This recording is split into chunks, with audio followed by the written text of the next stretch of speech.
Sir, ও sir, আমার 10-20 টাকা দিবেন, ওরা ভাত খাইতাম। 10-20 টাকা ভাত খাওয়া যায় রে? দামদামি করার আর জায়গা পাস না।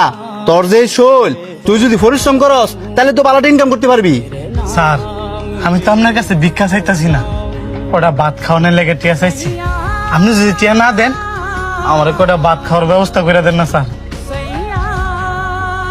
আমি তোর কইতে ভাতের ব্যবস্থা করে দিমু। আমি নিজে তো দিন রাত পরিশ্রম করি কটা ভাতের লাগিয়া। যাও না দেখ।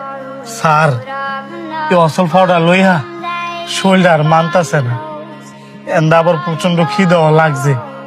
আমি কিন্তু স্যার ভিক্ষা করে খাই না, আমি একজন দিন মজুর। আজকে কোনো কাজ পাই নাই, এ কারণে বাধ্য হয়েছি পেটের ক্ষুধায় আমার কাছে হাসপাতাল লেগে। হ্যাঁ, কাম না করলে ফেটে খাওয়ান জুটতো না। পৃথিবী বড়ই কঠিন। যা যা গিয়া কাম বিছে গিয়া। এই যে ভাই,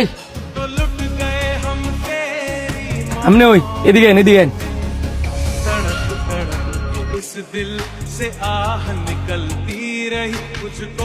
কি ভাই, আমার আপনি ডাকলেন কে লেগা? হাতগুলা ধরেন, এই যেন পানি আছে, বসে বসে খান।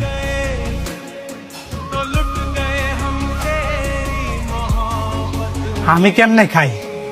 এই ভাত তো আপনি খাইতে বসেন। আমি খাইতে বসে দেখে কি হয়েছে? আমার খিদার চেয়ে আপনার খিদাটাই বেশি। ধরেন, তাড়াতাড়ি বয়ে খেয়াল। ভাই, আপনাকে যে আমি কি কমু আমি নিজেও বুঝতেছি না। আপনার বোঝা লাগতো না, ভাতগুলা খাইয়া আমার লেগে দোয়া করেন, তাই লইব।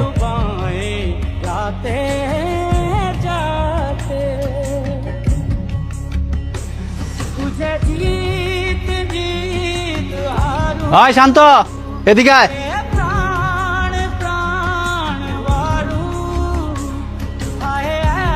আপনি বসে খান, আমি দেখতাছি। জি ছোট সাহেব বলেন। দিন দিন দেয়া যায় দরা তুতলায় পড়তাছে। এই যে তুই তোর বাগের খাবার তার জন্য জ্বালাইছস, তোর লাগে কি বাড়ির ভিতরে এক্সট্রা খাবার আনতে তুইছে?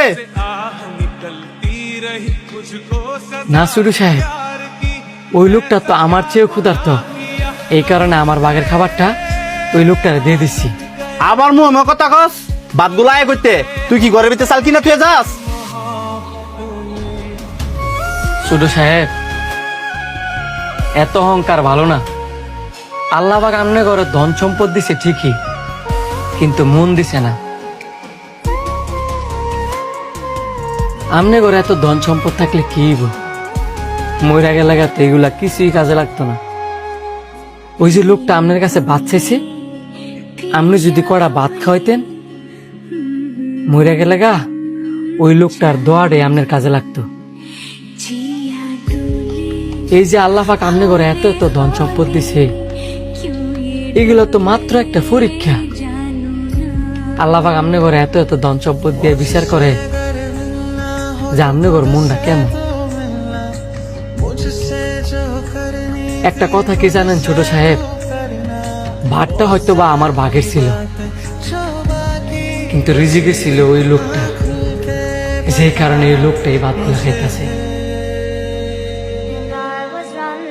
আরেকটা কথা মনে রাখবেন, মানুষকে খাওয়াইলে কোনোদিন কমে না, বরঞ্চ আল্লাহ পাক আরো বাড়াইয়া দেয়।